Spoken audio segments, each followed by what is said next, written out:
urtez urte jarraitzen dugu rekorrak batitzen, ez? Azkenea izan da gaualdirik garestiena lortu izan dela, ez? 200 eta piko euro gaua, ez? Eta azkenean politika administrazioa eta industria turistikoak ari dira bide hori elikatzen etengabe, ez? Turistak erakarri modu desberdinetan estrategia desberdinen bitartez, ez? Kale merkantilizazioa, espazioen erabilera anitzak bultzatuz, ez? Makroeventoak, oraintxe zinemaldia pasa dugu, ez? Eta ikusten dugu etengabeko inertzia hori mantentzen dutela. Bai, ora adibidez dagoena da, badaude estadistikak eta esaten dutena Bostizarreko hotel bateko langileak ezingo zuela bertan lo egin.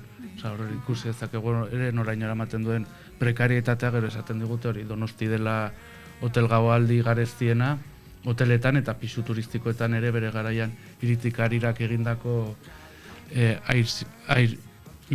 Airbnb-biren bitartez ere media gauri garestienetarikoak ere ziren pisu turistikoetan, eta beraiek adibide moduan jartzen zuten Nueva York baino garestiagoa zela Donostin lo egitea.